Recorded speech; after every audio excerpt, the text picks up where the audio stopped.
소독약 냄새가 희미하게 코를 찔렀다. 이서하는 말은 입술을 깨물며 자신의 모습을 거울에 비춰보았다.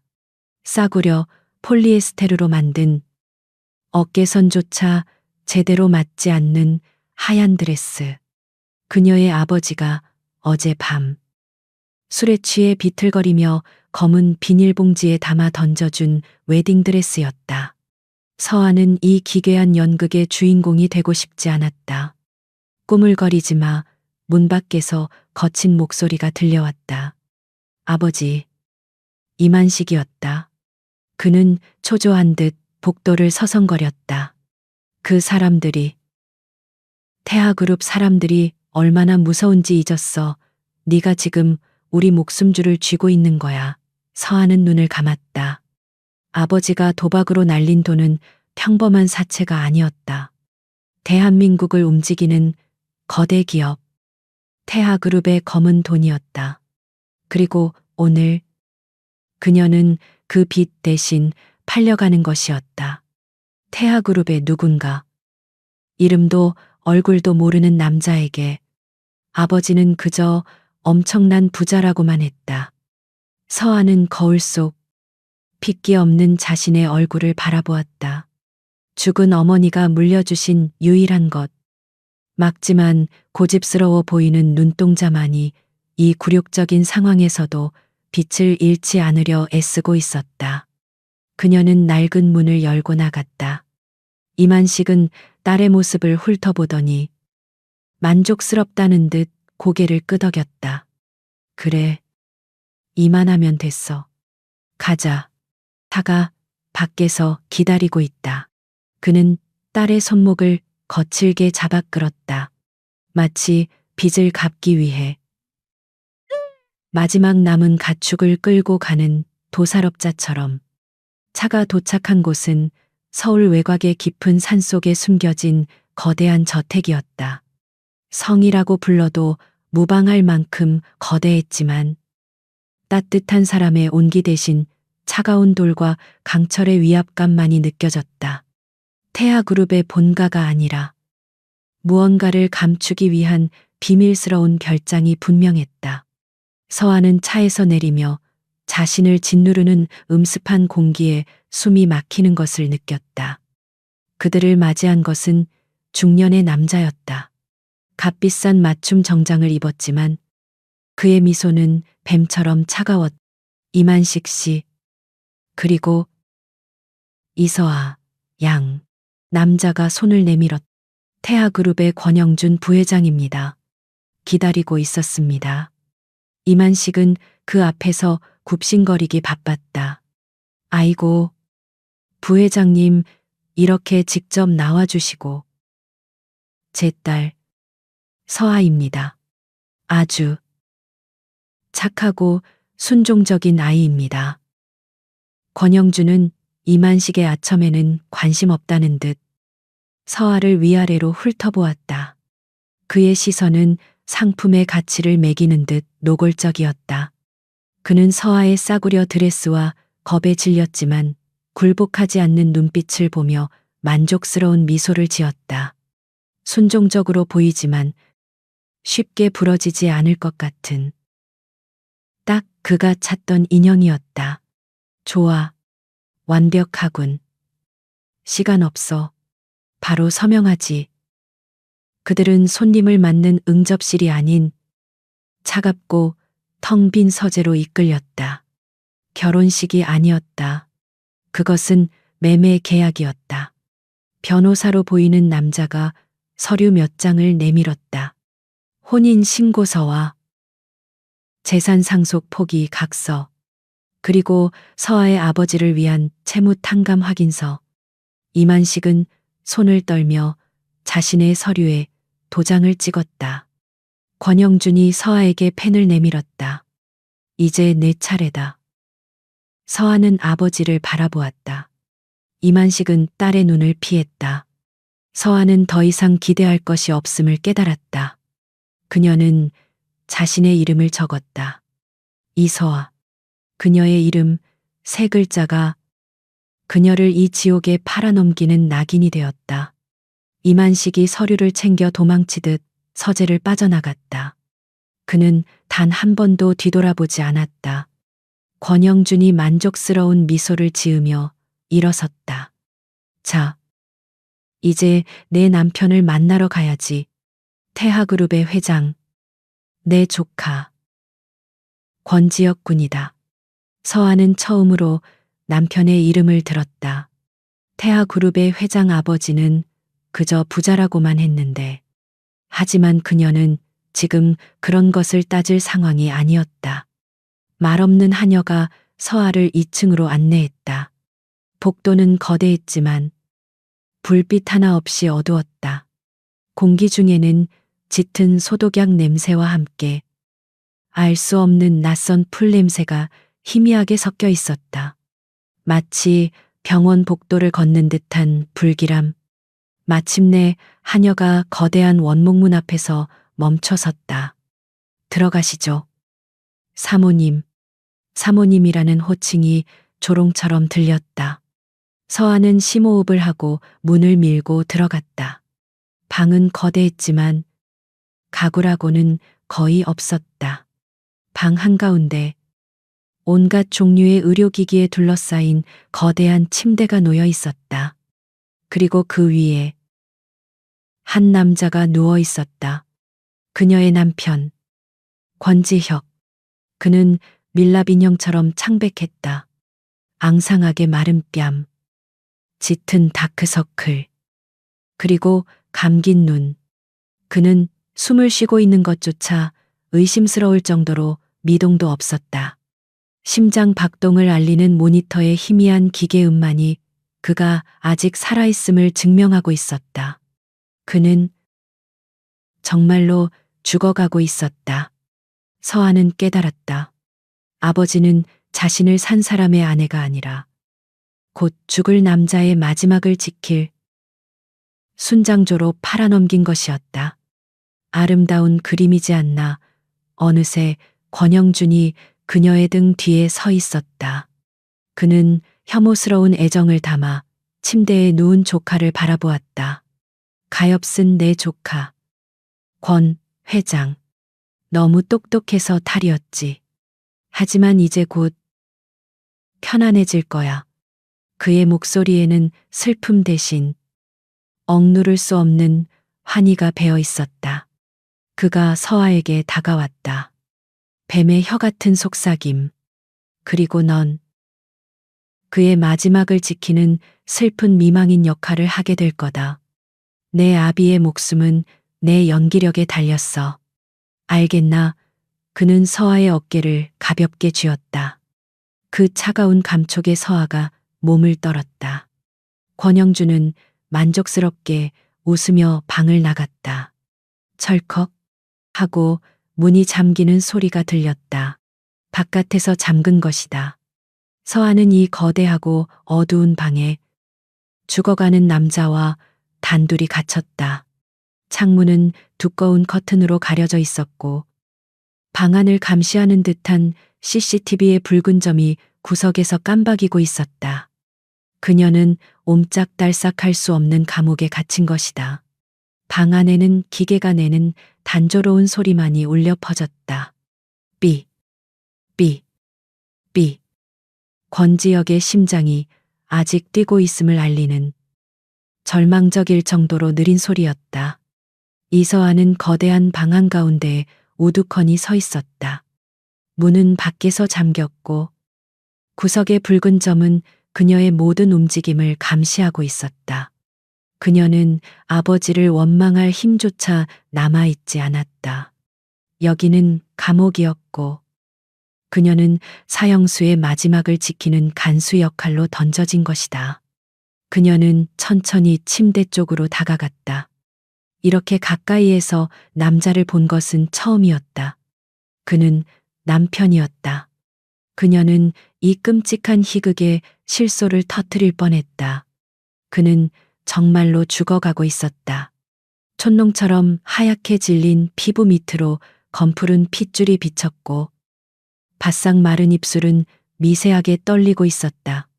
그는 25의 그녀보다 고작 몇 살 많아 보였지만 이미 80대 노인의 기력을 하고 있었다. 서하는 방을 둘러보았다. 모든 것이 완벽하게 통제되어 있었다. 창문은 굳게 닫혀 있었고 쇠창살은 아니었지만 특수 제작된 방탄유리처럼 보였다. 이 방에서 나갈 수 있는 유일한 문은 권영준의 허락 없이는 열리지 않을 터였다. 그녀는 무엇을 해야 할까? 저 남자가 숨을 거둘 때까지 그저 옆에서 지켜봐야 하는 걸까? 권영준은 왜 하필 그녀를 선택했을까? 그녀의 시선이 침대 옆 작은 협탁에 멈췄다. 그 위에는 값비싼 자사, 즈사, 찻주전자와 찻잔이 놓여 있었다. 이런 중환자의 방에 어울리지 않는 물건이었다. 그때 문에서 작은 소리가 들리더니 간호사 복장을 한 여자가 무표정하게 들어왔다. 그녀는 서아를 쳐다보지도 않고 기계적으로 링거를 확인하고 권지혁의 맥박을 짚었다. 그리고는 협탁 위에 찻주전자를 들었다. 그녀는 찻잔에 검붉은 액체를 따랐다. 방 안에 희미하고도 기묘한 향기가 퍼졌다. 달콤하면서도 흙냄새가 섞인 듯한 낯선 향기. 간호사는 스포이드를 이용해 그 액체를 권지혁의 마른 입술 사이로 몇 방울 떨어뜨렸다. 그는 삼킬 힘조차 없는 듯 대부분의 액체가 입가로 흘러내렸다. 간호사는 무감각하게 그것을 닦아내고 찻잔을 다시 채워놓은 뒤 말없이 방을 나갔다. 문은 다시 밖에서 잠겼다. 서아는 그 향기에 이끌려 협탁으로 다가갔다. 그것은 분명 한약이었다. 권영준이 말한 조카를 위한 마지막 보살핌 같은 것일까. 그녀는 찻잔을 들어 코에 가까이 가져갔다. 향기는 더욱 진해졌다. 머리가 아플 정도로 달콤하고 그 끝에 비릿한 풀냄새가 숨어 있었다. 이 향기, 서아의 뇌리가 하얗게 비었다. 이것은 그녀가 기억하는 향기였다. 아주 어릴 적, 약초에 해박했던 어머니가 돌아가시기 전 낡은 약초 도감을 보여주며 속삭였던 기억. 어머니는 마른 꽃잎 하나를 가리켰다. 서아야, 이건 은설화란다. 눈처럼 희고 아름답지만 아주 무서운 꽃이지. 어린 서아가 물었다. 왜 무서워요? 어머니의 목소리가 낮아졌다. 이 꽃 자체는 그저 잠을 잘 오게 할 뿐이야. 하지만 이걸 자심초라는 풀과 함께 다리면 그건 악마의 눈물이 된단다. 아주 조금씩 사람의 신경을 마비시켜 마치 시름시름 앓다가 죽는 병처럼 보이게 만들지. 의원들도 절대 알아채지 못해. 서아는 떨리는 손으로 찻주전자의 뚜껑을 열었다. 후 하고 끼쳐오는 진한 향기. 그것은 은설화 하나만의 향기가 아니었다. 정확했다. 달콤한 은설화의 향기 뒤에 숨어 있는 자심초 특유의 비릿하고 서늘한 냄새. 누군가가 이 남자를 아주 천천히 고통스럽게 죽이고 있었다. 그녀는 침대에 누운 남자를 다시 바라보았다. 이것은 병이 아니었다. 이것은 완벽하게 계획된 독살이었다. 권영준, 그 뱀 같은 미소, 가엾은 내 조카, 곧 편안해질 거야. 서아는 모든 조각이 맞춰지는 것을 느꼈다. 권지혁 회장은 병으로 죽어가는 것이 아니었다. 그는 자신의 숙부에게 독살당하는 중이었다. 그렇다면 그녀는 권영준은 왜 그녀를 이 자리에 데려왔을까? 그녀는 이만식의 딸, 채무자의 딸, 아무런 힘도 배경도 없는 여자였다. 서아의 등골이 서늘해졌다. 그녀는 CCTV의 붉은 점을 바라보았다. 권영준은 증인이 필요했던 것이다. 아니, 증인이 아니었다. 희생양. 태하그룹의 회장이 마지막 숨을 거두는 순간 그 곁을 지킨 유일한 사람, 갑작스럽게 결혼한 빚더미에 앉은 아버지를 둔 정체불명의 아내. 권지혁이 죽으면 권영주는 모든 죄를 그녀에게 뒤집어 씌울 생각이었다. 회장님의 재산을 노린 아내가 남편의 병세를 악화시켰다. 혹은 아버지를 구하기 위해 회장님을 독살했다. 어떤 시나리오든 그녀는 완벽한 범인이 될 터였다. 그녀는 남편의 순장조로 팔려온 것이 아니라 남편의 살인범이 되기 위해 팔려온 것이었다. 그녀는 이 방에 갇혔다. 저 남자가 죽으면 그녀도 죽는다. 살인범이라는 누명을 쓰고 감옥에서 썩거나 혹은 권영준의 손에 정리될 것이다. 그녀는 선택의 여지가 없었다. 저 남자를, 저 이름 모를 남편을 살려야만 그녀도 살 수 있었다. 이서아는 찻잔을 든 채 그 자리에 얼어붙었다. 그녀의 손이 공포로 미세하게 떨리며 검붉은 독약이 찻잔 가장자리를 아슬아슬하게 찰랑거렸다. 살인, 그리고 자신에게 덧씌워질 누명. 그녀는 이 방에서 이 남자와 함께 죽을 운명이었다. 아버지는 그녀를 사지로 밀어넣었고 권영주는 그녀의 목에 보이지 않는 올가미를 채웠다. 그녀는 침대에 누워있는 권지혁을 바라보았다. 그는 적이었다. 태하그룹. 그녀의 아버지를 파멸시키고 자신을 이곳으로 팔아넘긴 원수. 하지만 지금 이 순간 그는 적이 아니었다. 그는 유일한 동아줄이었다. 그가 죽으면 그녀도 죽는다. 그가 살아야 그녀도 살 기회를 얻는다. 결심은 순식간에 섰다.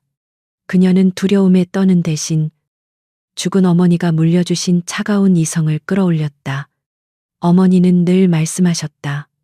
모든 독초의 곁에는 반드시 해독초가 함께 자라기 마련이다. 그녀는 이 거대한 감옥 어딘가에 해독의 실마리가 있을 것이라 직감했다. 그녀는 방을 샅샅이 훑어보기 시작했다. CCTV의 붉은 점이 기계적으로 방을 훑고 있었다. 그녀는 카메라의 동선을 파악했다. 약 15초의 사각지대. 문은 밖에서 잠겨 있었다. 유일한 탈출구는 창문이었다. 하지만 창문은 굳게 잠겨 있었고 방탄유리처럼 보였다. 그녀의 시선이 방구석, 커튼으로 가려진 또 다른 문으로 향했다. 그녀는 카메라가 반대편을 비추는 15초 동안 그곳으로 달려갔다. 그것은 발코니로 나가는 문이었다. 그리고 놀랍게도 그 문은 잠겨 있지 않았다. 권영주는 그녀가 감히 2층 발코니에서 탈출할 것이라고는 상상조차 하지 못한 것이다. 그는 이 연약해 보이는 여자가 그저 방 안에서 울며 죽음을 기다릴 것이라 확신했다. 서아는 발코니로 나가 차가운 밤 공기를 들이마셨다. 늦가을의 공기가 폐부 깊숙이 스며들었다. 그녀는 아래를 내려다보았다. 꽤 높았지만 불가능하지는 않았다. 발코니 바로 옆으로 이 저택의 외벽을 장식하는 거대한 담쟁이 덩굴 줄기가 밧줄처럼 뻗어 있었다. 그녀는 다시 방으로 돌아와 CCTV를 확인했다. 아직 그녀의 부재를 눈치채지 못했다. 그녀는 침대 시트를 찢어 손에 감았다. 그리고 다시 15초의 사각지대. 그녀는 발코니로 몸을 날려 담쟁이 덩굴을 붙잡았다. 거친 줄기가 그녀의 손바닥을 파고들었지만 고통을 느낄 새도 없었다. 그녀는 어둠 속에서 조용히 그러나 신속하게 벽을 타고 내려왔다. 1층의 축축한 흙을 밟았을 때 그녀는 비로소 자신이 살아있음을 느꼈다. 하지만 지금부터가 시작이었다. 그녀는 이곳에 오면서 차창 밖으로 보았던 저택 뒤편의 거대한 유리 온실을 떠올렸다. 은설아와 자심초, 둘 다 희귀하고 값비싼 약재였다. 권영주는 그것들을 외부에서 조달하지 않았을 것이다. 흔적을 남기지 않기 위해 이 저택 안에서 직접 재배하고 있을 가능성이 컸다. 그리고 어머니의 말처럼 독초가 있는 곳에는 그녀는 경비견의 울음소리가 들려올까봐 심장을 졸이며 정원의 그림자를 따라 달렸다.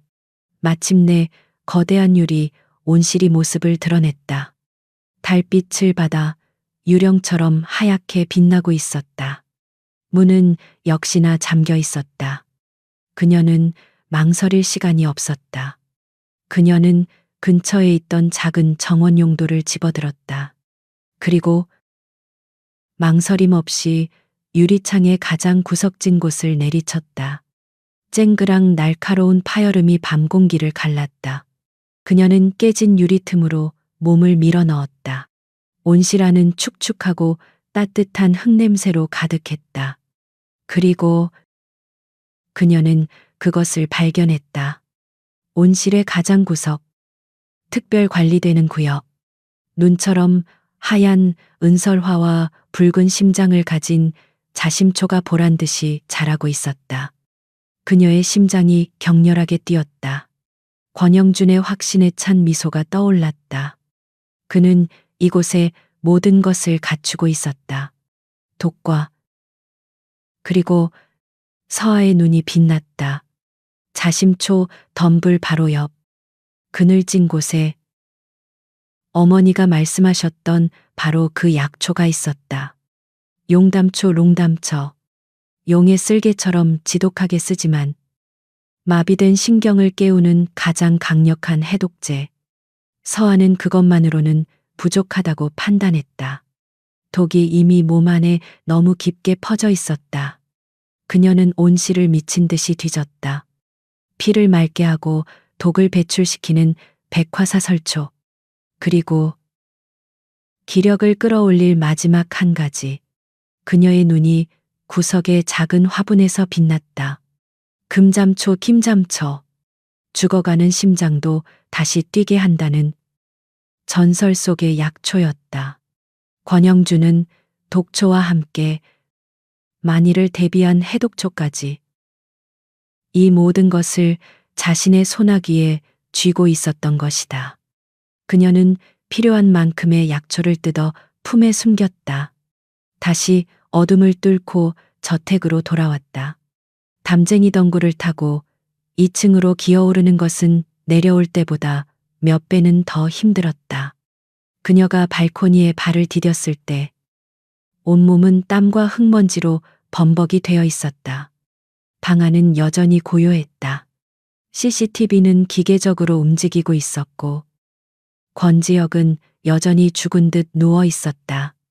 그녀는 협탁에 있던 독약 찻주전자를 집어들었다. 그리고 화장실로 달려가 내용물을 모조리 변기에 쏟아버렸다. 그녀는 찻주전자를 미친 듯이 씻어냈다. 그리고 그녀가 가져온 약초들을 찻주전자 안에 전기포트에 쑤셔 넣었다. 물을 붓고 작동 버튼을 눌렀다. 약초가 끓기 시작하자 용담초의 지독하게 쓴 냄새와 금잠초의 알싸한 향이 방 안에 퍼지기 시작했다. 그녀는 발코니 문을 살짝 열어 독약의 냄새와 다른 이 향기가 밖으로 새어나가도록 했다. 제발 누구도 눈치채지 못하기를. 몇 분 뒤 약이 진하게 우러나왔다. 검고 걸쭉한 액체. 그것은 희망이거나 혹은 또 다른 독이 될 터였다. 그녀는 찻잔에 그것을 따라 식혔다. 그리고 침대로 다가갔다. 그녀는 권지혁의 멱살을 잡고 상체를 일으켜 세웠다. 그는 뼈와 가죽만 남은 채 축 늘어졌다. 그녀는 그의 턱을 강제로 벌렸다. 그리고 망설임 없이 쓰고 뜨거운 약물을 그의 목구멍으로 쏟아부었다. 컥, 컥. 그가 약하게 기침을 하며 액체를 뱉어내려 했다. 마시라고, 당신이 살아야. 나도 살아. 서아는 거의 울부짖으며 남은 약을 그의 입에 붓고 입을 틀어막았다. 그가 고통스럽게 약을 삼켰다.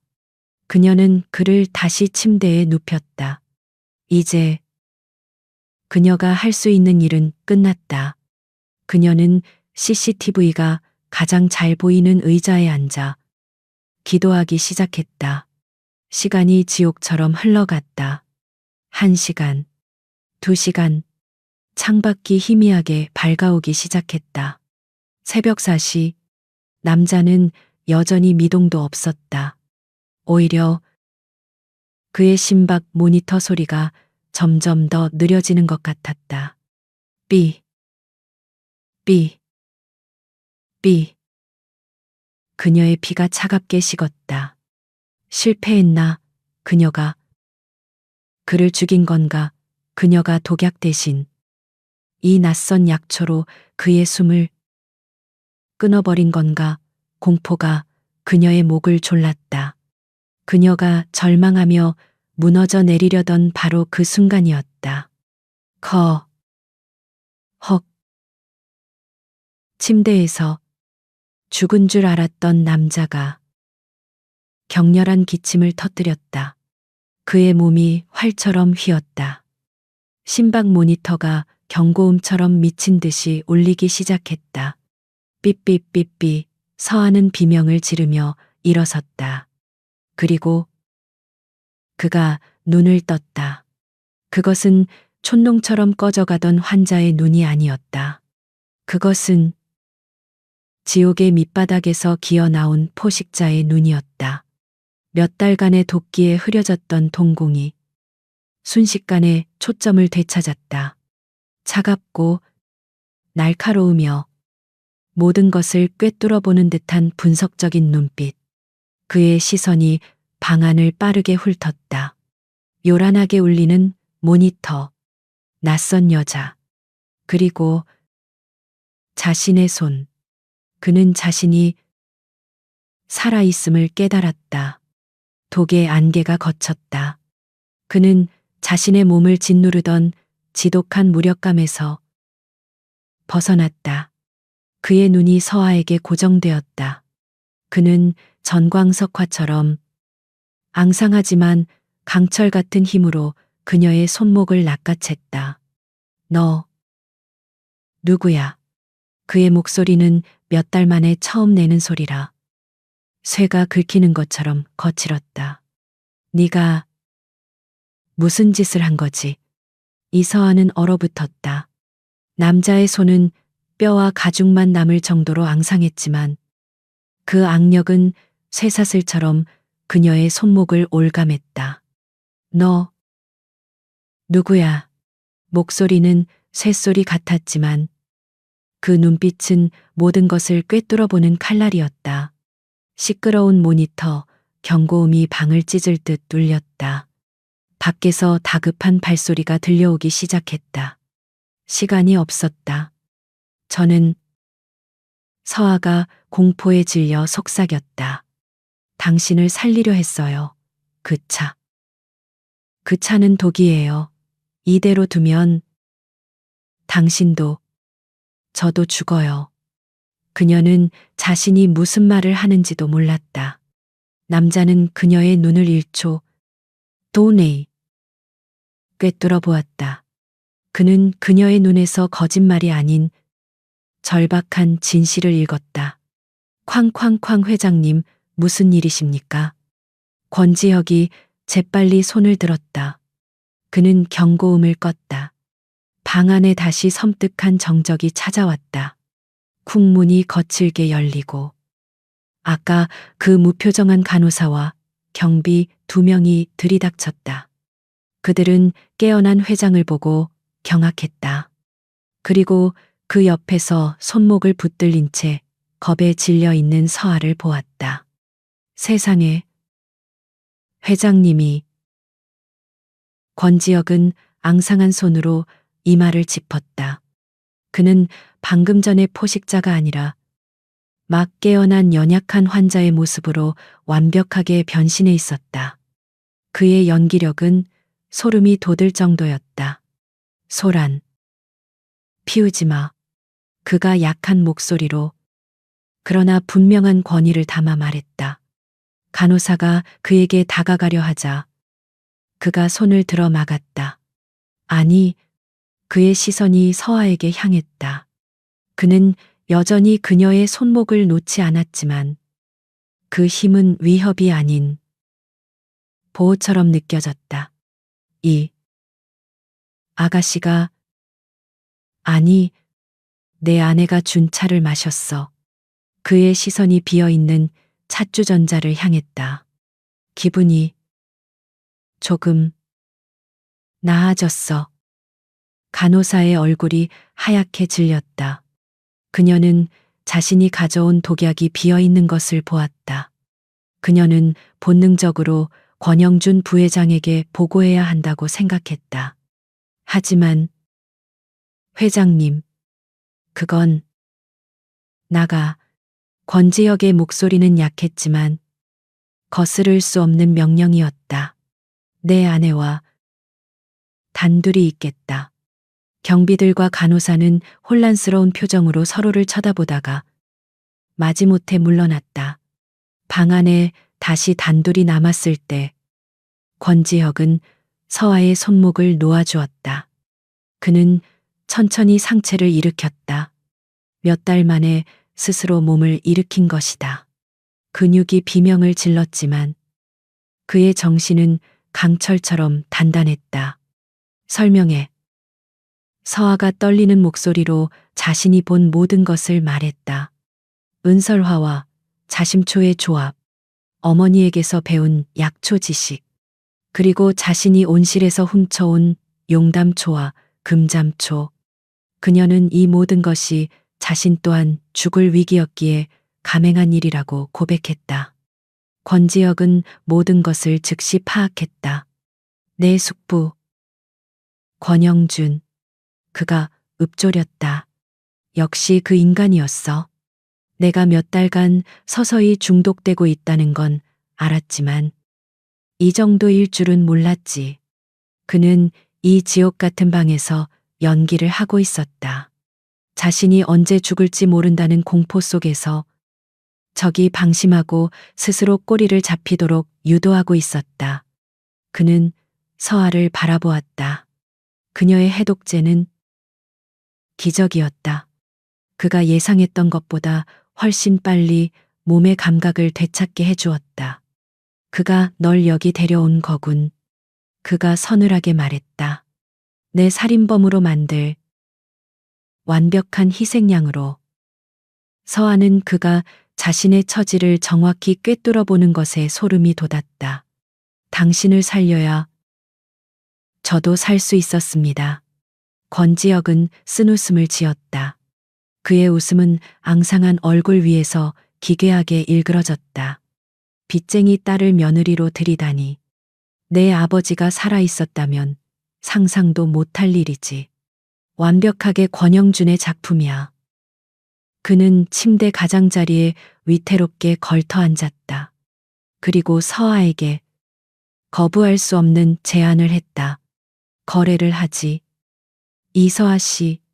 그의 목소리는 더 이상 환자의 것이 아니었다. 태하그룹 CEO의 목소리였다. 당신은 내 아내 역할을 계속해. 순진하고 겁에 질린. 하지만 내게 헌신적인 아내. 나는 당신의 정성 어린 약초차 덕분에 천천히 회복하는 환자 역할을 맡지. 그의 눈이 번뜩였다. 권영준은 내가 깨어난 것에 당황하겠지만 내가 완전히 회복했다고는 절대 생각 못하게 만들어야 해. 그는 다시 독을 쓰려 할 거야. 서아가 마른 침을 삼켰다. 그 대가로 내 아버지의 빚 전액 갚아주지. 이만식, 내가 기억하는 이름이군. 그는 경멸을 숨기지 않았다. 그리고 이 모든 게 끝나면 넌 완벽한 자유를 얻게 될 거야. 이 지옥 같은 태아 가문에서 깨끗이 떠날 수 있게 해주지. 그는 서아에게 손을 내밀었다. 앙상하지만 그 안에는 거대한 권력의 무게가 실려 있었다. 어때? 죽음의 동반자가 될 건가? 아니면 생존의 파트너가 될 건가? 서아는 선택의 여지가 없었다. 그녀는 그 손을 잡았다. 하겠습니다. 그녀의 목소리는 작았지만 단호했다. 권지혁은 만족스러운 듯 고개를 끄덕였다. 이것이 그들의 결혼 서약이었다.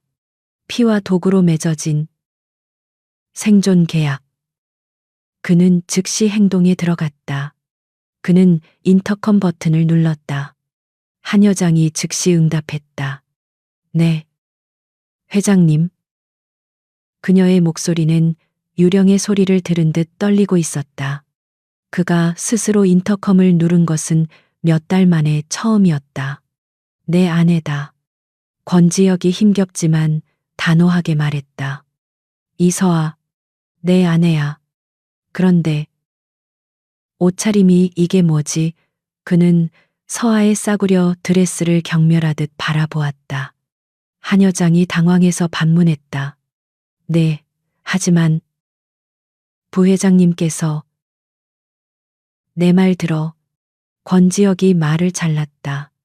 지금 당장 이 저택에서 가장 좋은 옷들. 아니, 백화점에 연락해. 이번 시즌 신상으로 전부 다 내 아내에게 어울리는 걸로 가져와. 그녀가 공주님처럼 보일 때까지. 이것은 시작에 불과했다. 그리고 그가 가장 중요한 명령을 내렸다. 지금 이 순간부터 내가 먹는 모든 음식, 모든 약, 심지어 물 한 잔까지 모두 내 아내 이서아의 검사와 허락을 거쳐야 한다.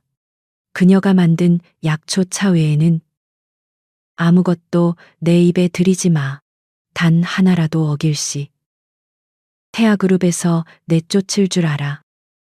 이것은 단순한 명령이 아니었다. 독살 경로의 완벽한 차단이자 이서아라는 존재하지 않았던 인물에게 이 저택의 막강한 실권을 실어주는 첫 번째 수였다. 그는 인터컴을 끄고 서아를 바라보았다. 그의 눈에는 공주님 대접의 낭만 따위는 없었다. 오직 생존을 위한 차가운 전략만이 번뜩이고 있었다. 이제 연극이 시작되었다. 권지혁의 명령이 떨어진 순간 별장 전체가 얼어붙었다. 한 여장과 간호사는 핏기 없는 얼굴로 서로를 쳐다보았다. 몇 달간 식물인간이나 다름없었던 회장이 빚쟁이의 딸을 아내이자 공주님으로 선포하며 자신의 모든 시금 10권한을 넘겨버렸다. 이것은 단순한 변덕이 아니었다. 이 저택의 권력 구조가 뿌리부터 뒤집히는 순간이었다. 간호사는 방을 나오자마자 창백한 손으로 권영준 부회장에게 전화를 걸었다. 부회장님 큰일 났습니다. 회장님이 깨어나셨습니다. 그리고 그 계집애 이서아에게 모든 걸 맡기겠다고. 권영준은 보고를 받는 내내 한마디도 하지 않았다. 그는 수화기 너머로 들려오는 간호사의 패닉을 들으며 뱀처럼 차가운 미소를 지었다. 호. 깨어났다고 그는 전혀 놀라지 않았다. 오히려 흥미롭다는 반응이었다. 마지막 불꽃, 파이널 플리커이겠지. 죽기 전에 잠시 정신이 드는 것뿐이야. 오히려 잘 됐어. 그는 자신의 계획이 더 완벽해질 수 있다고 생각했다. 의식이 있는 상태에서 아내의 손에 죽는 것, 그보다 완벽한 시나리오는 없었다. 그 계집애가 뭘 하든 그냥 둬. 순진한 아내가 남편을 살리겠다고 이것저것 떼쓰는 모습. 보기 좋잖아. 대신 내가 곧까지. 그는 전화를 끊고 변호사가 준비한 서류 뭉치를 집어들었다. 그는 이서아라는 변수가 아니라 자신의 계획을 완성할 마지막 도구로 여겼다. 그날 아침 저택의 주방은 전쟁터였다. 한 여장이 평소처럼 회장님을 위한 특별 보양죽은 설화와 자심초를 약하게 섞은을 준비했다. 그러나 이서아가 주방문을 막아섰다. 그녀는 어젯밤에 싸구려 드레스 대신 한 여장이 가져다 준 단정한 원피스를 입고 있었지만 그 눈빛은 어젯밤과는 완전히 달라져 있었다. 그거, 서아가 쟁반 위에 죽 그릇을 가리켰다. 그녀의 목소리는 작았지만 그 안에는 거역할 수 없는 단호함이 실려 있었다. 치우세요. 지금부터. 회장님의 모든 식사는 제가 직접 준비합니다. 한 여장이 기가 막힌다는 듯 코웃음을 쳤다. 어젯밤에 막 팔려온 주제에 여기가 어딘 줄 알고 감히. 서아는 한 여장의 눈을 똑바로 바라보았다. 회장님의 명령입니다. 내 아내. 이서아가 만든 약초차 외에는 아무것도 입에 들이지 마라. 이 말을 벌써 잊으셨습니까? 아니면 지금 당장 회장님께 당신이 그분의 명령을 거역했다고 보고할까요? 한 여장의 얼굴이 굳어졌다. 권영준 부회장도 무서웠지만 지금 당장 생사여탈권을 쥔 것은 어쨌든 권지혁 회장이었다. 그리고 그는 깨어났다. 서아는 쟁반을 밀치고 가장 깨끗한 솥을 골랐다. 그녀는 어젯밤 온실에서 가져온 해독초의 일부와 가장 기본적인 쌀을 넣고 맑은 미음을 끓이기 시작했다. 주방의 모든 하인들이 빚쟁이의 딸이 태하그룹의 주방을 지휘하는 이 기괴한 광경을 숨죽이며 지켜보았다. 바로 그때 권영준이 별장에 도착했다. 그는 걱정스러운 숙부의 얼굴을 한 채 곧장 권지혁의 침실로 향했다. 그는 침대에서 힘겹게 상체를 일으키고 앉아 있는 조카와 그의 곁을 지키는 서아를 보았다. 오, 세상에. 지여가 정신이 들었구나.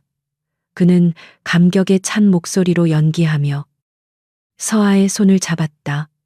이게 다 서아 양 덕분이군. 정말 고마워. 내 정성이 하늘에 닿았어. 서아는 그의 위선적인 손길에 속이 메스꺼렸지만 현태의 시나리오대로 겁에 질린 표정을 지었다. 아, 아니에요. 부회장님, 저는 그냥 제가 할 일을. 권영준은 만족스럽게 웃으며 서류 뭉치를 꺼냈다. 그래, 네가 이제 정식으로 이 집의 안주인이 되었으니 처리해야 할 일들이 좀 있지. 그는 서아의 앞에 서류를 펼쳤다. 복잡한 법률 용어로 가득 찬 자산관리 위임장이었다. 지혁이가 아직 많이 약해. 회사의 일은 내가 맡고 있지만 지혁이의 개인 자산을 관리하려면 법적인 보호자인 내 동의가 필요해. 널. 그리고 지혁이를 지키기 위한 절차일 뿐이야. 여기. 서명만 하면 돼. 서아는 서류를 내려다보았다. 권지혁의 모든 개인 재산을 사실상 권영준에게 넘긴다는 내용이었다. 그녀는 손을 떨기 시작했다. 분노가 아니라 철저한 연기였다. 그녀는 눈에 눈물이 그렁그렁한 채로 침대에 기대어 약하게 숨을 몰아쉬고 있는 권지혁을 바라보았다. 여보. 그녀가 떨리는 목소리로 그를 불렀다.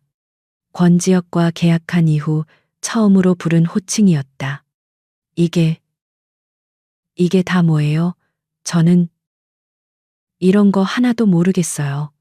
너무 무서워요. 저는 그냥 당신 약초 차 끓이는 거에만 집중하고 싶은데. 그녀는 완벽한, 순진하고 무지한 아내였다. 권영주는 자신의 예측이 맞았다고 생각하며 회심의 미소를 지었다. 이 계집애는 약초에 대해 뭘 좀 알지는 몰라도 법이나 돈에 대해서는 백치였다. 괜찮아. 그냥. 그가 펜을 쥐어주려 할 때였다. 쿨럭. 쿨럭 권지혁이 약한 기침을 뱉었다. 그는 서아의 손을 힘겹게 붙잡았다. 그의 시선이 권영준에게 향했다. 숙부. 제 아내는 이런 거 모릅니다. 놀라게 하지 마세요. 그는 서아의 손을 토닥였다. 걱정 마. 여보. 그는 다시 권영준을 보았다. 서류는 거기 두고 가세요. 내가 나중에 천천히 보지. 권영준은 순간 표정이 굳었다. 다 된 밥에 제가 뿌려진 기분이었다. 하지만 그는 갓 깨어난 환자와 겁에 질린 그의 아내를 다그칠 수는 없었다. 그는 억지 미소를 지으며 일어섰다. 알겠다. 지혁아. 무리하지 마. 그럼 서류는 여기 두고 가지. 푹 쉬어. 권영준이 방을 나가자마자 서아는 참았던 숨을 몰아쉬었다. 권지혁은 여전히 약한 척 눈을 감고 있었지만 그의 입가에는 차가운 미소가 걸려 있었다. 첫 번째 파도는 막아냈다. 서아는 이것만으로는 부족하다고 느꼈다. 그녀는 이제 공주님이 아니라 이성의 주인 행세를 해야 했다. 그녀는 권지혁의 허락을 구하는 눈빛을 보냈고 그는 미세하게 고개를 끄덕였다. 서아는 인터컴을 눌러 한 여장을 호출했다. 한 여장이 방에 들어서자 서아는 갓 끓인 미음을 식히며 말했다. 회장님께서 방 안의 공기가 너무 탁하다고 하십니다. 그녀는 간호사가 매일 갈아 넣던 독약의 향기가 배어 있는 아로마 디퓨저를 가리켰다. 이상한 냄새가. 머리가 아파요. 그녀는 한 여장을 똑바로 바라보며 권지혁이 그녀에게 주었던 그 권위를 사용했다. 오늘부로 이 2층의 모든 사용인을 교체하겠습니다. 특히 회장님을 돌보던 저 간호사. 그녀는 어젯밤 자신들을 발견했던 바로 그 간호사를 지목했다. 그녀의 간호 방식은 너무 공격적이에요. 회장님께는 자연적인 부드러운 보살핌이 필요합니다. 당장 내보내세요. 한 여장은 불복하고 싶었지만 침대 위에 권지혁이 희미하게 눈을 뜨고 자신을 노려보는 것을 느끼고는 감히 반박하지 못했다. 그리고 서아는 마지막 쐐기를 박았다. 지난 6개월간 회장님께 처방된 모든 약재와 보양식 목록을 가져오세요. 제가 끓이는 약초 차와 충돌하는 것이 있는지 확인해야겠습니다. 이것은 선전포고였다. 그녀가 권영준의 독극물 공급망을 정면으로 조사하겠다는 뜻이었다. 한 여장이 사색이 되어 물러났다. 권영준은 이 보고를 받고 나서야 자신이 데려온 이 순진한 인형이 사실은 자신의 목을 겨눌 칼날이었을지도 모른다는 사실을 어렴풋이 깨닫기 시작했다. 권영준 부회장은 자신의 집무실에서 방금 올라온 보고를 읽고 있었다. 그의 입가에 걸려있던 여유로운 미소는 사라진 지 오래였다. 보고서의 내용은 짧았지만 그 의미는 치명적이었다. 2층의 모든 사용인 교체, 독극물 간호사의 해고, 그리고 지난 6개월간의 모든 약제 및 보양식 목록 제출 요구. 그는 이서아라는 존재를 과소평가했다. 빚쟁이의 딸. 순진하고 무지해서 자신의 서명 하나에 모든 것을 내줄 것이라 믿었던 그 계집애가 그의 완벽했던 독살 계획의 심장부에 칼을 꽂았다. 그녀는 그저 운이 좋았던 것이 아니었다. 그녀는 알고 있었다. 독의 정체를. 그리고 해독의 방법까지. 권영준은 헛웃음을 터뜨렸다. 그가 온실에 심어둔 용담초와 금잠초. 그것은 만일의 사태 그 자신이 중독되거나 혹은 권지혁을 살려야 할 필요가 있을 때를 대비한 보험이었다. 그런데 그 보험을 저 쥐새끼 같은 계집애가 먼저 찾아내 쓴 것이다. 권지혁은 지금 죽어가는 것이 아니라 살아나고 있었다. 이대로 시간을 끌다가는 모든 것이 끝장이었다. 권지혁이 단 하루라도 더 기력을 회복하게 둔다면 태아그룹은 다시 그놈의 소나기에 들어갈 터였다. 서두르지 않으면 안 되었다. 독살이 막혔다면 다음 수는 누명이었다. 그는 즉시 자신의 비서에게 전화했다. 이만식, 그 쓰레기. 당장 내 앞으로 끌고 와. 이만식은 며칠 만에 지옥에서 천국을 맛보고 있었다. 빚은 사라졌고 손에는 두둑한 현금이 쥐어졌다. 그는 다시 강원도의 비밀 도박장으로 향하려던 참이었다. 그런 그가 권영준의 부하들에게 붙잡혀 짐승처럼 질질 끌려왔다. 그는 권영준의 서재 바닥에 내동댕이 쳐졌다. 부회장님, 이게 무슨 약속이. 권영준은 구두 끝으로 이만식의 턱을 지시겼다. 약속, 내 놈 딸이 내 약속을 깨뜨리고 있어. 그의 목소리는 얼음장처럼 차가웠다. 내 딸이 감히 내 조카를 살리려고 하고 있단 말이다. 내년이 아주 똑똑한 여우 새끼를 팔아넘겼더군. 이만식은 그제야 상황이 잘못되었음을 깨달았다. 권영준은 책상 서랍에서 작은 유리병 하나를 꺼냈다. 그 안에는 그가 온실에서 직접 추출한 은설화와 자심초의 고농 죽어내기 담겨 있었다. 단 몇 방울만으로도 즉각적인 심장 마비를 일으킬 수 있는 치명적인 물건이었다. 그는 그것을 이만식의 손에 쥐어주었다. 이만식은 불에 댄 듯 그것을 떨어뜨리려 했지만 권영준의 눈빛에 얼어붙었다. 이걸 왜 저에게. 내 딸을 만나러 가야겠다. 권영준이 미소 지었다. 가서 빌어. 돈이 더 필요하다고. 도박 빚에 다시 쫓기고 있다고. 울고 매달리고 무릎이라도 꿇어. 어떻게든 내 딸의 방 혹은 그년이 머무는 권지혁의 침실에 이걸 숨겨두고 와라. 이만식의 얼굴이 하얗게 질렸다. 안 됩니다. 그건 서아를 죽이는 짓입니다. 그래. 권영준이 태연하게 대답했. 내 딸이 죽든 네가 죽든 둘 중 하나는 선택해야지. 이건 내 마지막 일이다. 성공하면 네가 평생 만져보지도 못할 돈을 주지. 하지만 실패하면 넌 오늘 밤 한강 바닥에서 발견될 거다. 이만식은 선택의 여지가 없었다. 그는 유리병을 쥔 손을 떨며 고개를 끄덕였다. 그는 다시 한번 딸을 팔아넘기기로 결심했다.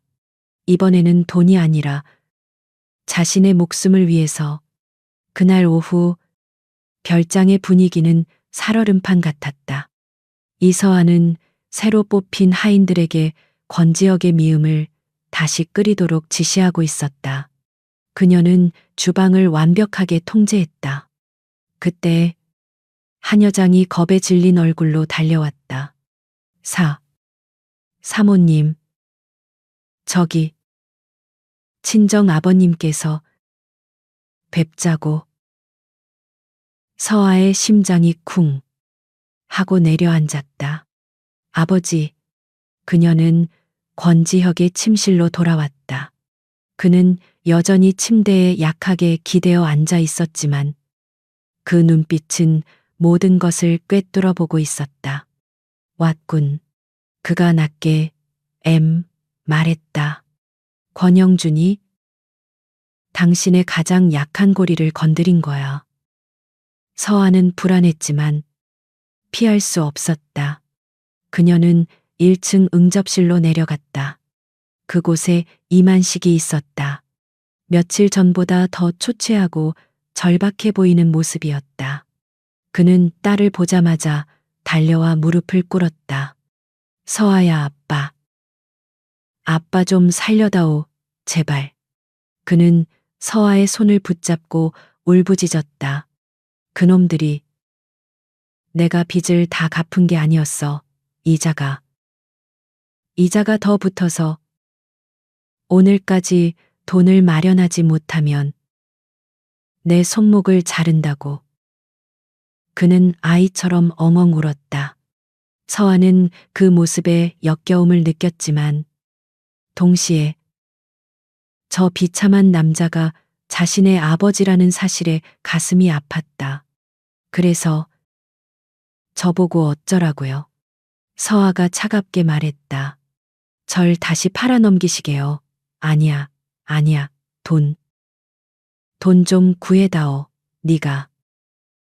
네가 이제 회장님 사모님이라며 이 집 돈 많잖아. 제발. 1억. 아니, 5천만 원이라도. 서아는 그가 거짓말을 하고 있음을 직감했다. 이것은 돈 문제가 아니었다. 권영준의 명령으로 온 것이 분명했다. 하지만 그의 연기는 너무나도 절박했다. 전 돈 없어요. 여긴 감옥이에요. 그녀가 냉정하게 돌아섰다. 서아야. 이만식이 그녀의 다리를 붙잡았다. 제발 한 번만 살려줘. 내가 화장실이라도. 뱃속이 너무 긴장해서.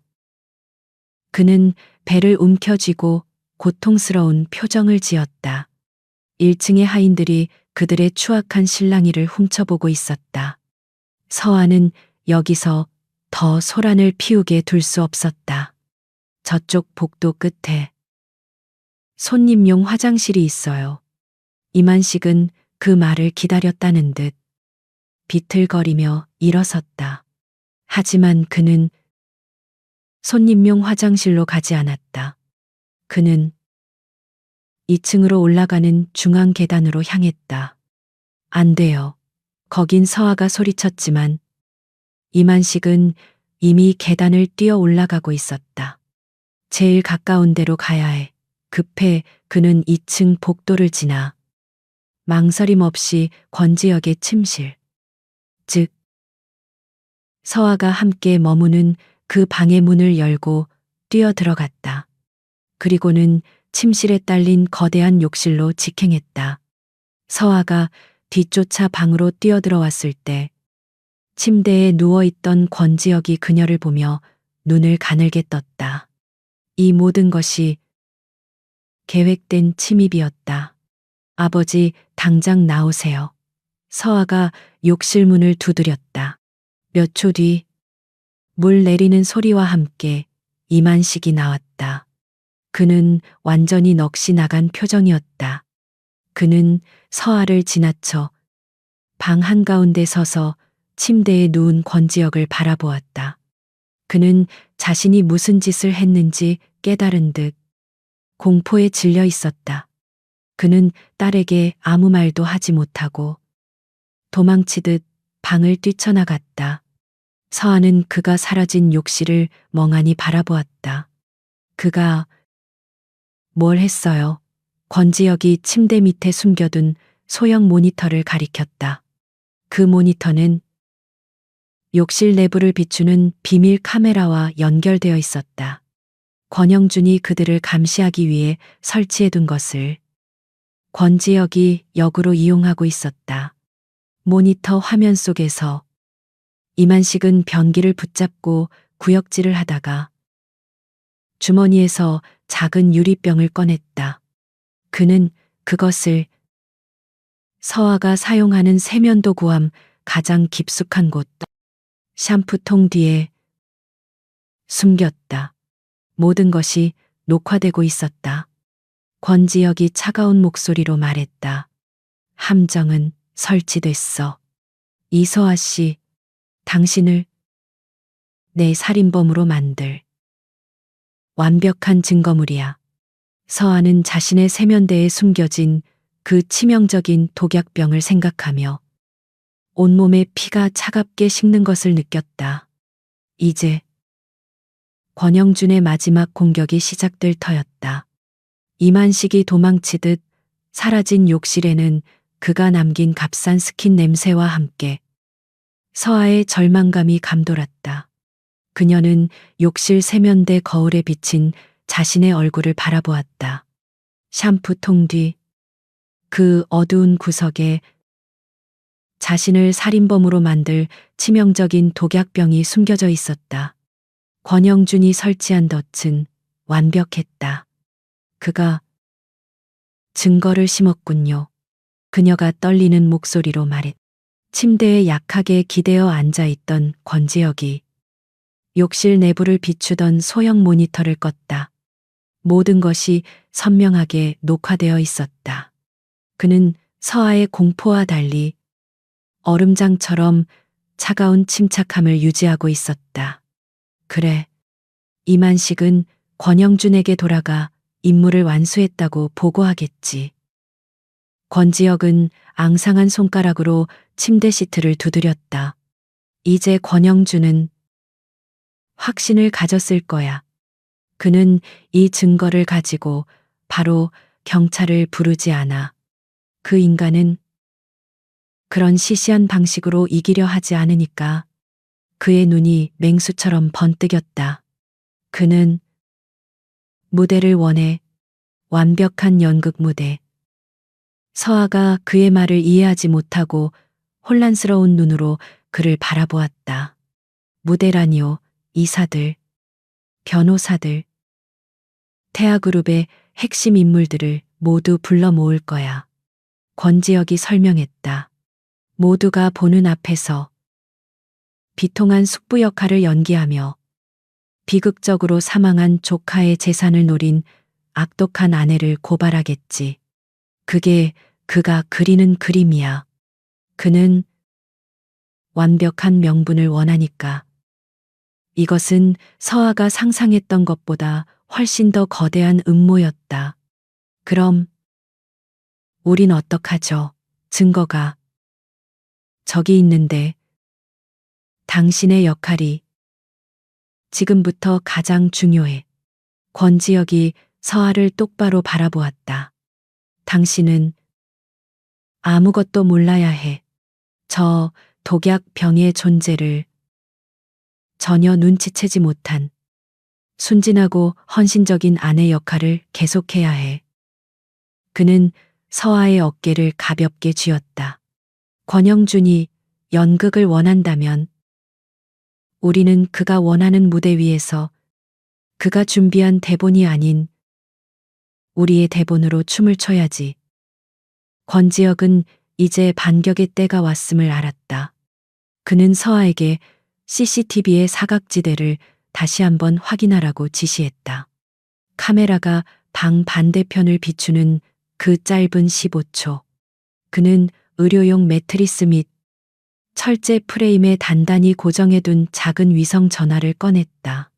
권영준의 모든 감시망을 피해 그가 외부와 소통하던 유일한 생명줄이었다.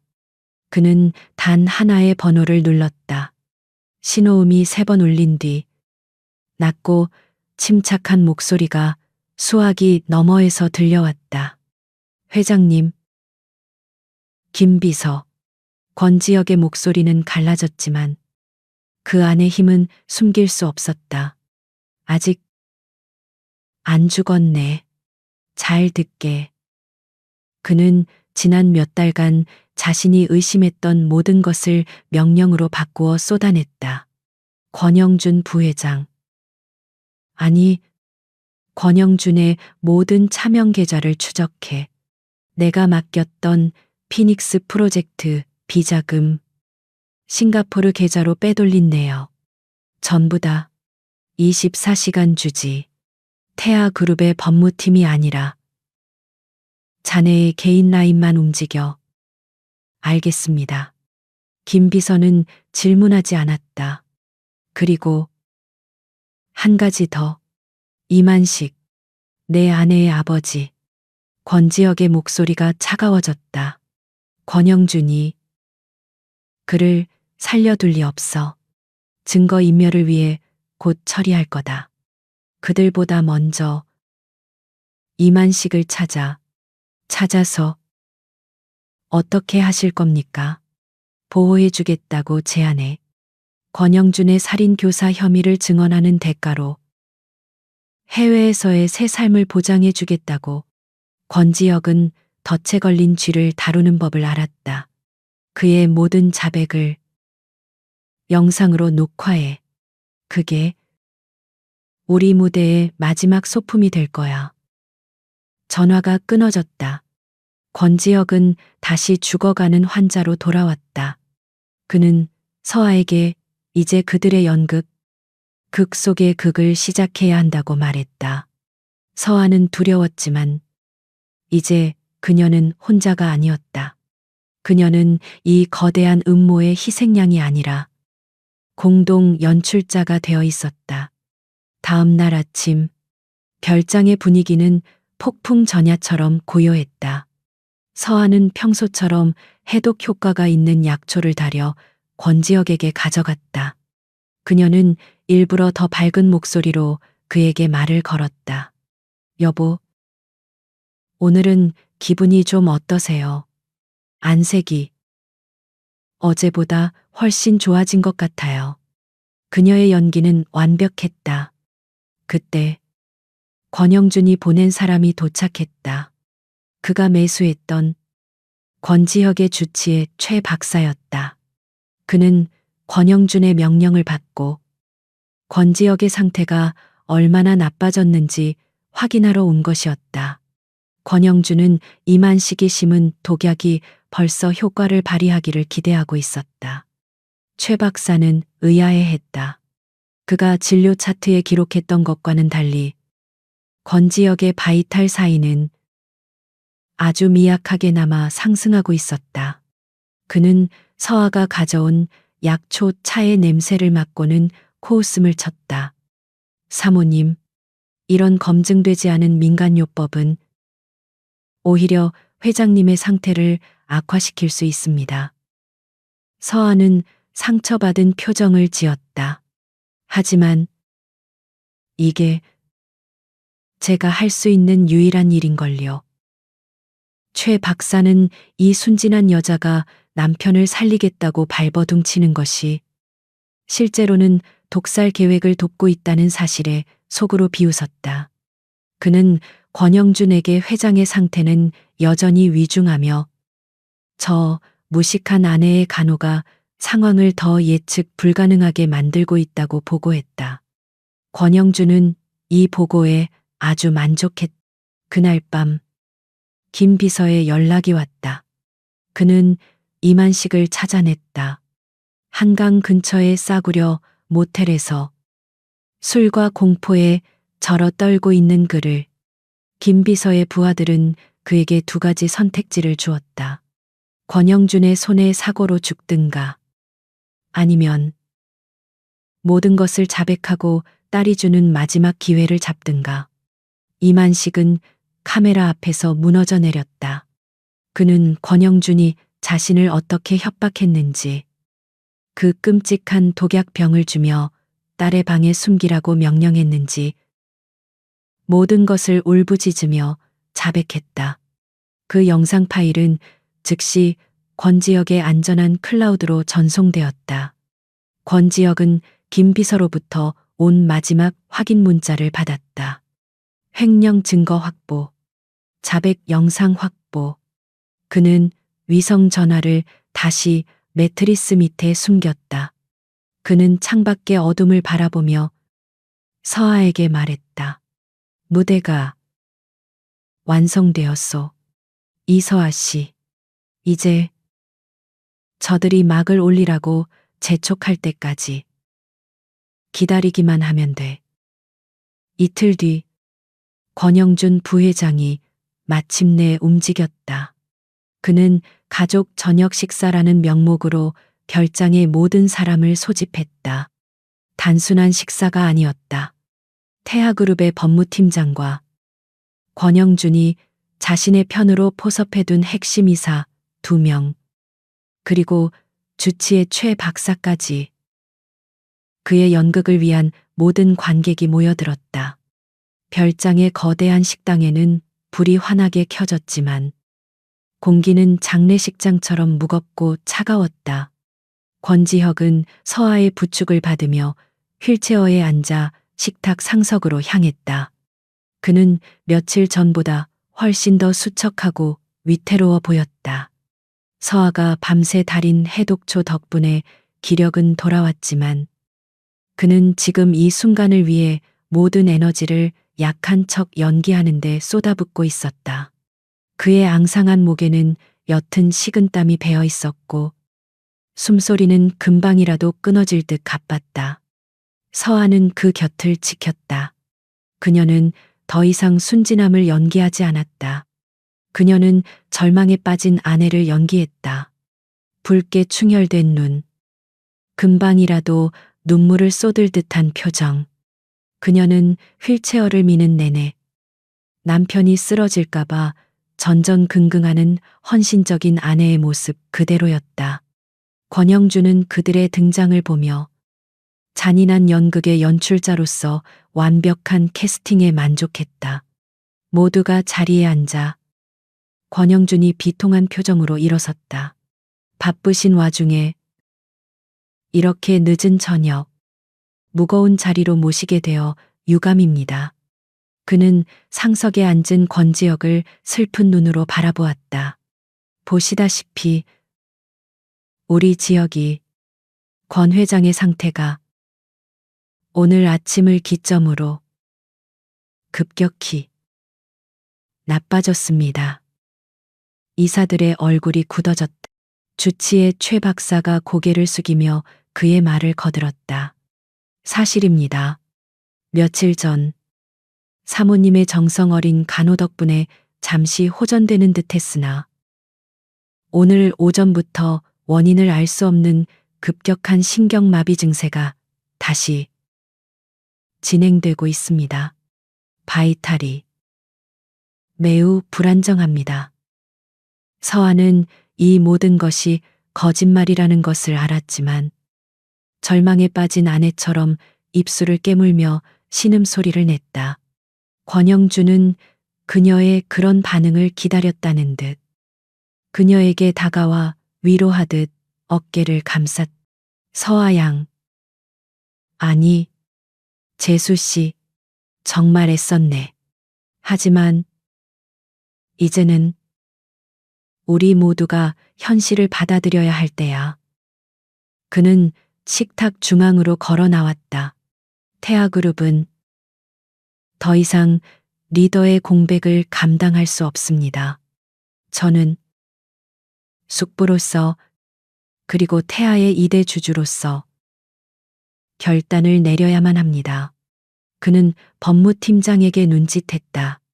법무팀장이 두툼한 서류 며칠 전 서아가 서명하기를 거부했던 바로 그 자산관리 위임장을 꺼내 테이블 위에 올려놓았다. 오늘 이 자리에서 저는 회장님의 법적 보호자인 재수 씨의 동의를 얻어 태아그룹의 경영권을 긴급 승계하고자 합니다. 한 이사가 물었다. 하지만 사모님께서 동의하시지 않는다면. 그렇지. 권영준의 목소리가 뱀처럼 낮아졌다. 그렇기에 제가 이 자리를 마련한 이유를 밝혀야겠군요. 그는 최 박사에게 다시 눈짓했다. 최 박사가 떨리는 손으로 작은 유리병 하나를 꺼냈다. 이만식이 서아의 욕실에 숨겼던 바로 그 고농축 독약병이었다. 이것이 오늘 아침 회장님의 침실 욕실에서 발견되었습니다. 식당 안의 모든 공기가 얼어붙었다. 서아는 숨을 멈췄다. 그녀의 연기가 절정에 달해야 할 순간이었다. 그게 뭐죠? 그녀가 떨리는 목소리로 물었다. 권영준은 그녀를 경멸과 연민이 뒤섞인 눈으로 바라보았다. 서아 양, 그가 비통하게 말했다. 이해하네. 아버지를 그 빚더미에서 구하고 싶었겠지. 갑자기 태아그룹의 안주인이 되었으니 그 부와 명예를 영원히 지키고 싶었을 테고, 그러기 위해서는 지혁이가 사라져야만 했겠지. 무슨 말씀을 하시는 거예요? 서아가 자리에서 벌떡 일어났다. 그녀의 얼굴은 공포로 하얗게 질려 있었다. 아니에요. 전 여보를 살리려고. 전 모르는 일이에요. 모른다고 권영준이 코웃음을 쳤다. 그는 법무팀장에게 두 번째 증거를 지시했다. 거대한 TV 화면에 이만식의 얼굴이 나타났다. 하지만 그것은 김 비서가 찍은 자백 영상이 아니었다. 그것은 권영준이 미리 찍어둔 편집된 영상이었다. 영상 속에 이만식은 울부짖고 있었다. 딸이 제 딸 서아가 시켰습니다. 회장님만 없애면 우리가 이 모든 걸 가질 수 있다고 저한테 이 독약을 주었습니다. 제발 제 딸을, 서아를 용서해 주십시오. 서아는 다리가 풀려 바닥에 주저앉았다. 완벽한 조작, 완벽한 함정. 아버지는 결국 그녀를 두 번 죽였다. 그녀는 넋이 나간 사람처럼 휠체어에 앉은 권지혁을 바라보았다. 여보. 아니에요. 아니잖아요. 제 말 믿어줘요. 권지혁은 말할 힘도 없다는 듯 가늘게 눈을 뜬 채 그녀를 바라보며 천천히 고개를 가로저었다. 그 모습은 마치 당신에게 실망했소라고 말하는 듯했다. 서아의 마지막 희망이 무너져 내렸다. 권영준은 이 완벽한 비극에 마침표를 찍을 준비를 했다. 그는 곁에 서 있던 경비들에게 명령했다. 당장 저 여자를, 내 조카를 살해하려 한 현행범으로 체포해. 경비원 2명이 서아의 양팔을 거칠게 붙잡아 일으켰다. 안 돼 놔요. 서아가 발버둥 쳤지만 소용없었다. 이사들과 변호사는 이 충격적인 광경에 혀를 내두르며 권영준의 결단력에 감탄하고 있었다. 권영준은 펜을 집어들었다. 그는 긴급 경영권 승계 서류의 첫 장을 펼쳤다. 법무팀장.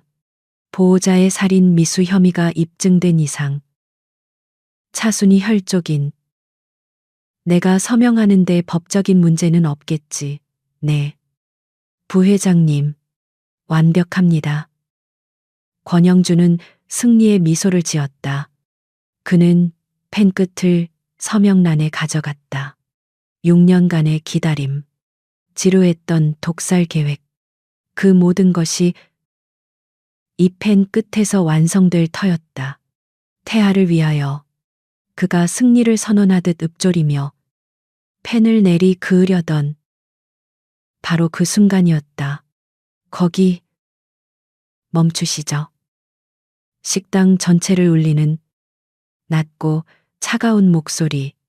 모든 사람의 시선이 소리가 난 곳을 향해 돌아갔다. 그곳에는 휠체어에 앉아 금방이라도 죽을 것 같았던 남자. 권지혁이 두 발로 굳건히 서 있었다. 땡그랑. 권영준이 손에 쥐고 있던 펜이 바닥으로 떨어지는 소리가 거대한 식당 안의 침묵을 날카롭게 갈랐다. 모든 시선이 한 곳에 고정되었다.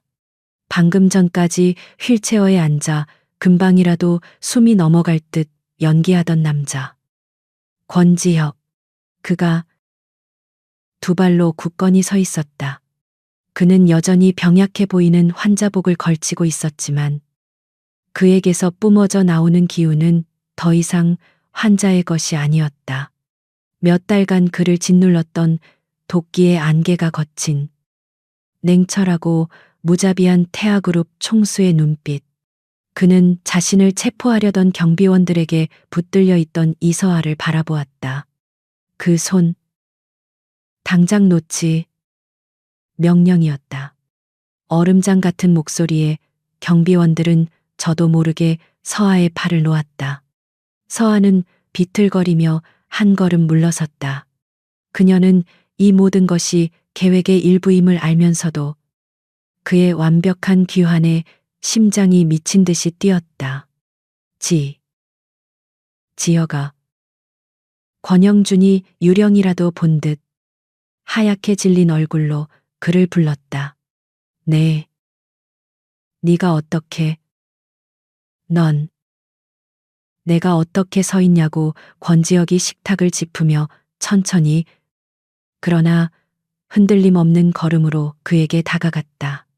그의 걸음걸이는 앙상한 육체가 아닌 강철 같은 의지력으로 움직이고 있었다. 숙부님께서 너무 완벽한 무대를 준비해 주셔서 주연 배우가 누워만 있을 수는 없지 않겠습니까? 그는 권영준의 코앞에 멈춰 섰다. 연극은 이제 끝났습니다. 미쳤구나 독이. 독인의 뇌를 망가뜨린 게야. 권영준이 뒷걸음질 치며 소리쳤다. 그는 이사들을 향해 외쳤다. 다들 뭘 하고 있어. 저놈은 지금 제정신이 아니야. 저 여자가 준 독약 때문에. 그는 이성을 잃고 테이블 위에 있던 증거물 독약병과 조작된 영상이 담긴 태블릿을 가리켰다. 증거가 여기 있어. 저 계집애 가.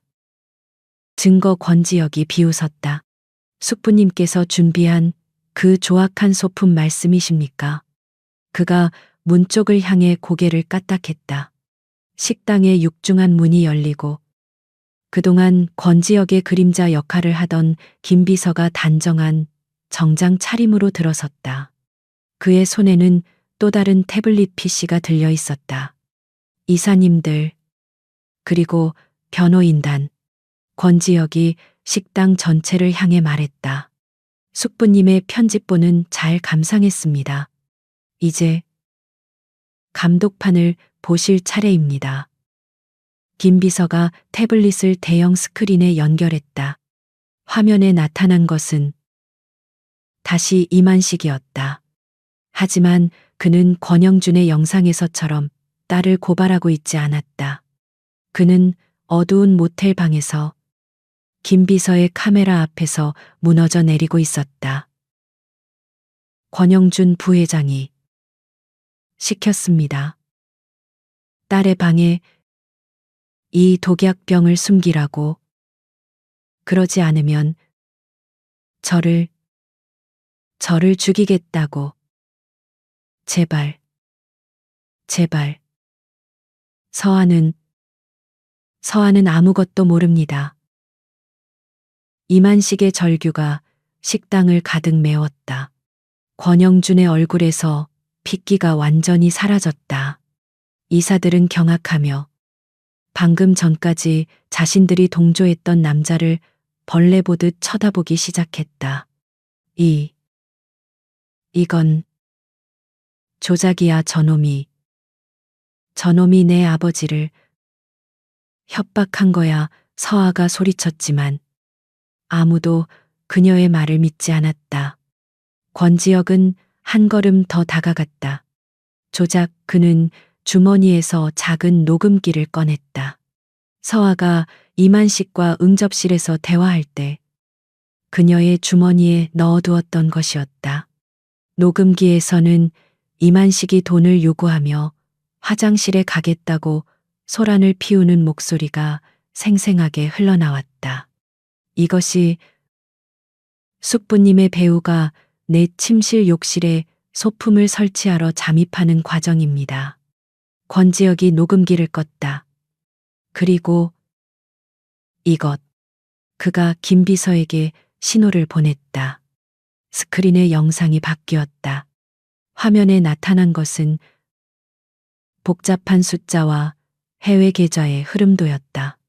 피닉스 프로젝트 비자금 유출 내역. 지난 6년간 숙부님께서는 저를 천천히 독살하시면서 제 비자금 8천억 원을 싱가포르와 스위스 은행의 차명 계좌로 빼돌리고 계셨더군요. 이사 중 한 명이 숨을 헐떡였다. 8천억. 오늘 제가 죽었다면 이 돈은 물론 태아그룹 전체가 숙부님 손에 완벽하게 넘어갔겠지요. 권지혁의 목소리는 차가웠다. 모든 증거가 완벽하게 들어맞았다. 그 순간 구석에 서 있던 주치의 최 박사가 바닥에 주저앉았다. 그는 더 이상 버틸 수 없었다. 저는 협박을, 부회장님께서 제 가족을. 그는 모든 것을 자백하기 시작했다. 권영준의 지시로 어떻게 독의 농도를 조절했는지, 어떻게 바이탈을 조작했는지. 권영준은 사방이 막혔음을 깨달았다. 그는 더 이상 숙부 연기를 하지 않았다. 그의 눈에 살기가 번뜩였다. 그는 이 모든 것을 망친 이서아를 향해 달려들었다. 이 인연이 내년만 없었어도. 그가 테이블 위에 나이프를 집어들었다. 하지만 그가 서아에게 닿기도 전에 권지혁이 그의 팔을 낚아챘다. 앙상했지만 강철 같은 힘이었다. 연극은 끝났다고 했을 텐데요. 권지혁이 그의 팔을 비틀었다. 쨍그랑 나이프가 바닥에 떨어졌다. 모두 꼼짝 마. 식당의 모든 문이 동시에 열리며 경찰 특공대가 쏟아져 들어왔다. 그들은 김 비서의 신호를 받고 이 모든 자백과 증거가 확보될 때까지 밖에서 대기하고 있었다. 권영준 살인 미수 및 8천억 원대 업무상 횡령 혐의로 당신을 긴급 체포한다. 권영준은 짐승처럼 울부짖으며 끌려나갔다. 최 박사 역시 공범으로 체포되었다. 경찰들은 김 비서의 보호하에 있던 이만식 역시 증거인멸 교사 및 살인 미수 공범 혐의로 연행해 갔다. 이만식은 서아와 눈이 마주치자 미안하다. 서아야. 내가 라며 울부짖었지만 서아는 그를 외면했다. 순식간에 폭풍이 휩쓸고 지나간 식당. 이사들은 사색이 된 얼굴로 다시 태하그룹의 왕자로 돌아온 권지혁 앞에 고개를 조아렸다. 권지혁은 그들에게 아무 말도 하지 않았다. 김 비서가 그들을 정중하게 밖으로 안내했다. 마침내 거대한 식당에는 권지혁과 이서아 단둘만이 남았. 모든 긴장이 풀린 서아의 다리가 풀리며 그녀는 의자에 주저앉았다. 그녀는 자신이 살아남았다는 사실이 믿기지 않았다. 권지혁은 숨겨왔던 피로감을 느끼며 천천히 그녀에게 다가왔다. 그는 그녀의 맞은편 의자에 앉았다. 그는 테이블 위에 놓인 이제는 쓸모없어진 경영권 승계 서류를 바라보았다. 그리고는 서아를 바라보았다. 그의 눈에는 더 이상 차가운 전략가의 모습이 없었다. 그 자리에는 빚을 진 자의 복잡 미묘한 감정이 서려 있었다. 끝났소. 이서아 씨. 그가 낮은 목소리로 말했다.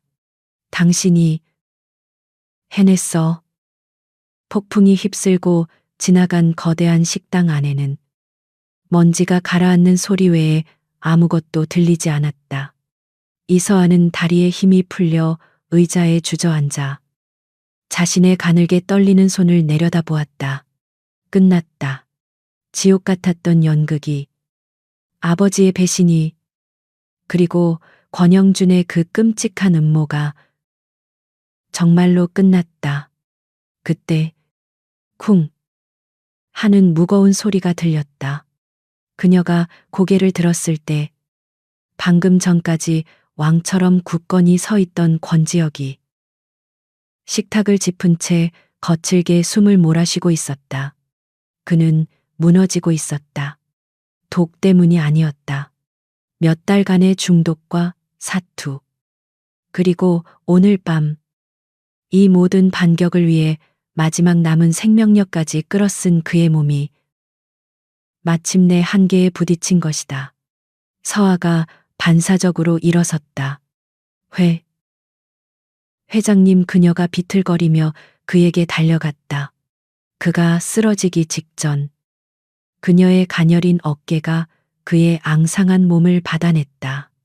그는 의식이 있었지만 말할 기력조차 없는 듯했다. 그녀는 이 남자가 자신을 살렸다는 것을, 그리고 자신이 이 남자를 살렸다는 것을, 이 기묘한 공생관계의 무게를 실감했다. 그녀는 그를 부축하여, 아니, 거의 끌다시피 하여 그의 휠체어에 다시 앉혔다. 김 비서님. 그녀가 식당 문 밖에 대기하고 있던 김 비서를 불렀다. 김 비서가 즉시 달려왔고 두 사람은 말없이 권지혁을 그의 침실로 옮겼다. 그는 휠체어에서 침대로 옮겨지자마자 깊은 잠인지 혹은 기절인지 모를 상태에 빠져들었다. 서아는 그의 곁을 지켰다. 그녀는 이제 아내 역할도 파트너 역할도 아니었다. 그녀는 그저 한 사람의 간병인이었다. 그녀는 그가 다시는 깨어나지 못할까봐 두려웠다. 그녀는 밤새 물수건으로 그의 식은땀을 닦아내고 그가 가르쳐준 대로 마지막 남은 해독초를 약하게 달여 그의 입술을 적셨다. 권지혁이 다시 눈을 뜬 것은 그로부터 꼬박 이틀이 지난 후였다. 그가 눈을 떴을 때 가장 먼저 본 것은 링거 주사 바늘이 꽂힌 자신의 팔과 침대 옆 작은 의자에서 쪽잠이 든 채 자신을 간호하고 있는 이서아의 지친 얼굴이었다. 햇살이 그녀의 뺨을 비추고 있었다. 그는 자신이 정말로 살아났음을, 그리고 이 지옥에서 벗어났음을 깨달았다. 한 달이라는 시간이 흘렀다. 태아그룹은 대한민국 역사상 유례없는 대대적인 숙청 작업을 겪었다. 권영준 부회장을 필두로 그의 횡령과 독살 음모에 가담했던 모든 이사들과 주치의 최 박사, 그리고 그가 심어둔 모든 부패 세력이 뿌리째 뽑혀나갔다. 8천억 원의 비자금은 기적적으로 회수되었고 태하그룹의 주가는 잠시 폭락했다가 왕의 귀환과 함께 무섭게 반등했다. 권지혁은 완벽하게 자신의 제국을 되찾았다. 별장은 더 이상 감옥이 아니었다. 모든 CCTV가 철거되었고 음습했던 방에는 햇살이 쏟아져 들어왔다. 권지혁은 서아가 다려주는 해독제와 전문 의료진의 집중 치료 덕분에 놀라운 속도로 회복했다. 그는 여전히 말랐지만 그의 눈빛과 목소리는 예전의 냉철한 CEO로 완벽하게 돌아와 있었다. 그날 오후 서아는 처음으로 혼자 외출을 허락받았다. 그녀가 향한 곳은 서울구치소의 면회실이었다. 유리창 너머로 수의를 입은 이만식이 초췌한 모습으로 앉아 있었다.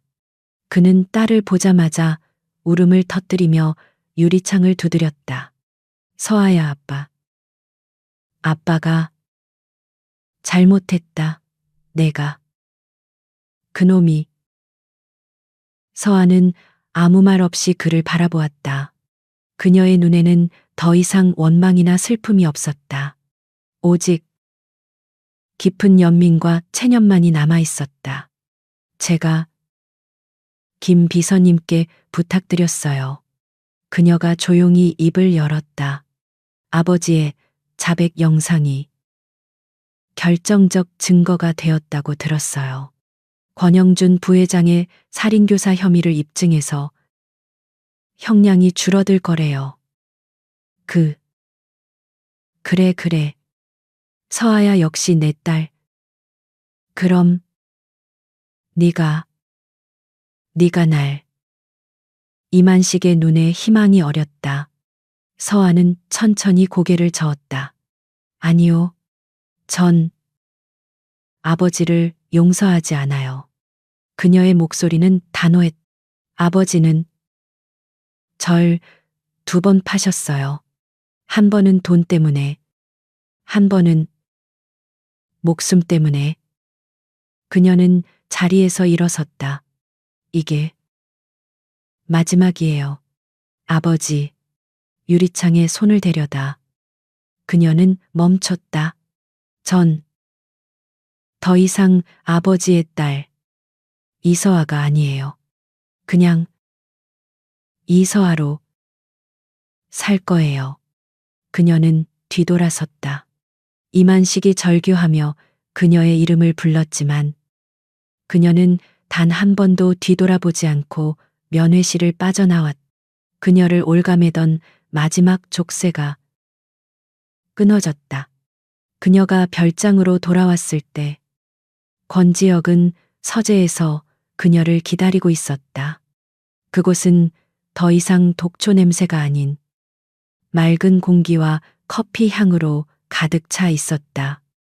그는 완벽하게 재단된 셔츠 차림이었다. 앉으시오. 그는 그녀에게 서류 몇 장을 내밀었다. 그것은 6개월 전 그녀가 이 집에 처음 왔을 때 서명했던 재산 상속 포기 각서와 혼인 신고서였다. 그리고 그 위에는 혼인무효라고 적힌 법원의 공식 서류가 놓여 있었다. 이만식 씨의 모든 채무는 태아그룹이 법적으로 처리했소. 권영준에게 진 빚이 아닌 태아그룹에 끼친 손해배상금으로 그가 마지막으로 내민 것은 그녀가 상상할 수도 없는 거액이 적힌 수표였다. 이건 내 생명의 값이자 당신의 자유요. 그는 약속을 지켰다. 완벽한 자유. 그녀는 이제 이 지옥 같은 별장을 떠나 새로운 삶을 시작할 수 있었다. 그녀는 떨리는 손으로 혼인 무효 서류를 집어들었다. 하지만 수표에는 손을 대지 않았다.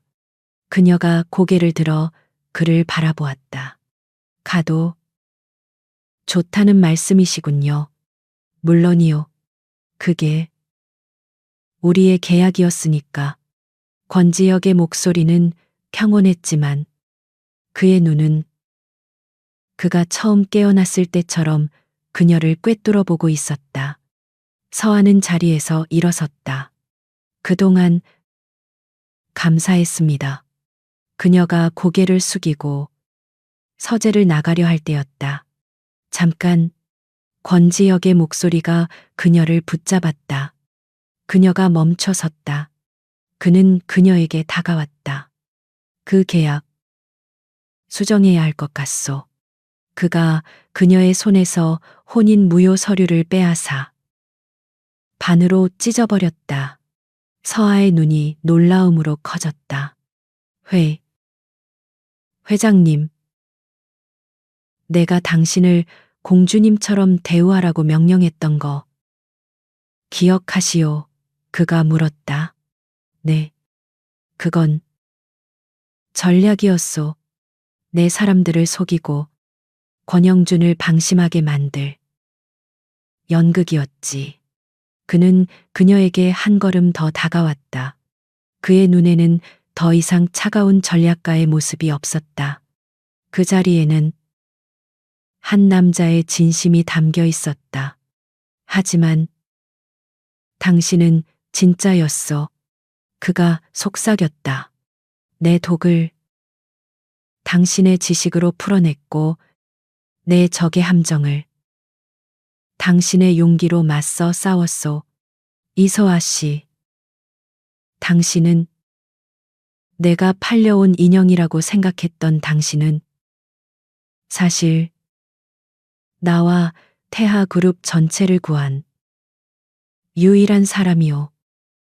그는 주머니에서 작은 벨벳 상자를 꺼냈다. 그가 연 상자 안에는 그녀가 이 집에 올 때 입었던 싸구려 폴리에스테르 드레스와는 비교도 안 될 거대하고 맑은 다이아몬드 반지가 빛나고 있었다. 나는 빚쟁이에게 팔려온 아내가 필요 없소. 그가 그녀의 손을 잡았다. 그 손은 더 이상 쇠사슬 같은 악력이 아니었다. 따뜻하고 간절한 손길이었다. 나는 내 목숨을 걸고 나와 함께 싸워준 내 파트너가 필요하오. 그가 그녀의 앞에 한쪽 무릎을 꿇었다. 태하그룹의 왕이